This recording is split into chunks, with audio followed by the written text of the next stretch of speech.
Un escándalo de pederastia que se destapó en Pensilvania, Estados Unidos, dejó al descubierto lo que para muchos era un secreto a voces, que durante décadas la Iglesia Católica no solo ignoró la gravedad de los casos de abuso sexual por parte de sacerdotes, sino que en varias ocasiones se dedicaron esfuerzos para encubrir a altos jerarcas con el fin de evitar los escándalos. El tema ha llegado a tal punto que tiene en el ojo del huracán al Papa Francisco, quien ahora es acusado por un ex arzobispo de encubrir delitos sexuales.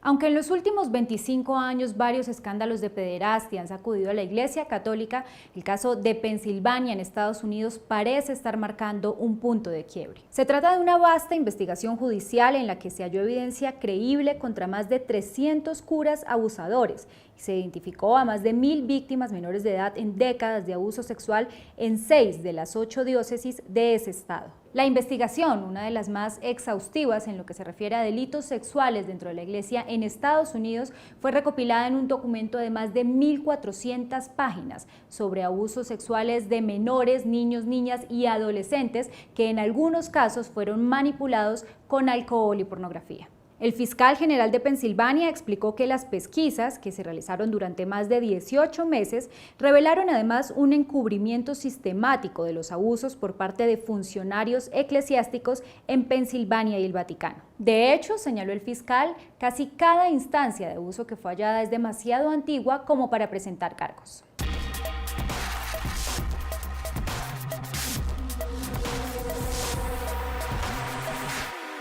Desde que comenzó su papado en marzo de 2013, Francisco aseguró que tomaría cartas en el asunto y que habría cero tolerancia frente a estas denuncias. Sin embargo, 5 años después, las investigaciones señalan que pocas cosas han cambiado y que necesitan más acciones de parte del Vaticano. En el caso de Pensilvania, por ejemplo, el Papa se limitó a enviar una carta abierta en la que condenaba las atrocidades y hablaba de la necesidad de unir esfuerzos para combatir lo que denominó la cultura de muerte. Desde muchos sectores han criticado la pasividad del Vaticano y la falta de acción frente a las graves denuncias de pederastia. Hay quienes consideran que no es suficiente con pedir perdón, sino que se hace necesario destruir los mecanismos que permitieron que se encubrieran por décadas los abusos sexuales. De hecho, señalan que los católicos están perdiendo la fe y la confianza, que existe resentimiento entre los creyentes y que la actitud autoprotectora de la Iglesia no ayuda en la situación.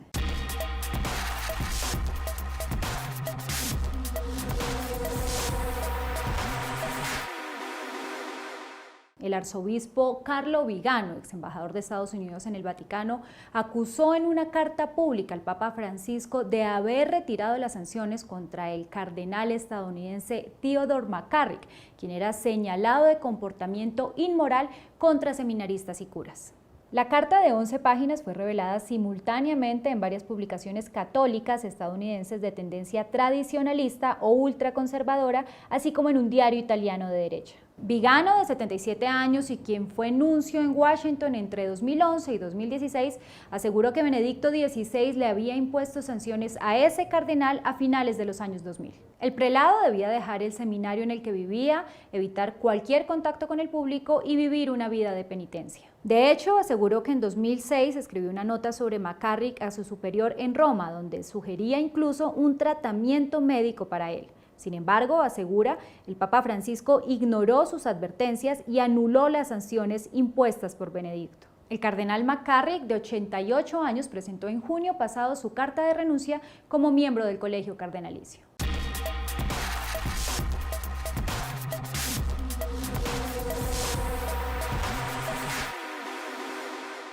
Llamado al retiro desde 2016, Vigano sigue siendo considerado un hombre influyente, pues es respaldado por la llamada vieja guardia del Vaticano, conformada por cardenales que han forjado una oposición a Francisco, quien a su vez es respaldado por los denominados modernistas. Hay quienes incluso definen al exarzobispo como un hombre inestable, de carácter complicado y propenso a las intrigas. Los expertos coinciden además en que se trata de un personaje todavía muy peligroso por sus antecedentes. Estuvo en el origen de los Batilix, otros de los episodios de filtraciones de corrupción en la Santa Sede. Se le relacionó además con el robo de papeles con responsabilidad del mayordomo papal Paolo Gabriel.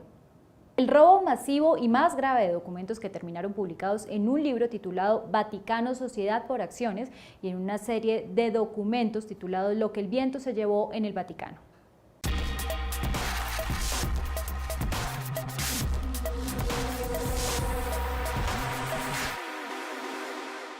Al revuelo que causó el caso de Pensilvania se sumaron los efectos de lo ocurrido en Chile. En 2010 estalló el caso del obispo Fernando Karadima, quien fue acusado de abuso sexual en el 2004 por crímenes cometidos en los años 80 y 90, pero continuó celebrando misas pese a que las víctimas hicieron público el abuso. Este año la Iglesia volvió a verse envuelta en un escándalo sexual en el que un grupo de 14 sacerdotes, que se hacía llamar La Familia, llevaba 10 años cometiendo prácticas sexuales contra menores. En Chile fueron tantas las denuncias presentadas contra los miembros de la Iglesia que la Fiscalía decidió actuar allanando la sede del Tribunal Eclesiástico de Santiago y el Obispado de la ciudad de Rancagua. Encontró que 100 curas eran investigados por abuso sexual a menores desde 1960.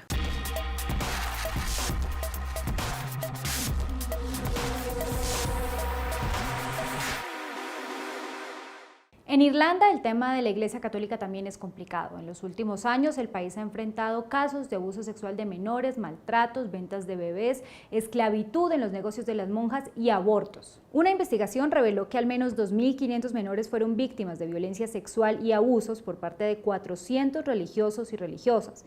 En 2014 se halló una fosa con 800 esqueletos humanos, supuestos hijos de las madres solteras acogidas por las religiosas. Uno de los casos más conocidos es el del padre Brendan Smith, quien dirigía una institución educativa de 70 niños y quien tenía denuncias desde 1958 de por lo menos 55 víctimas que dijeron haber sido abusadas.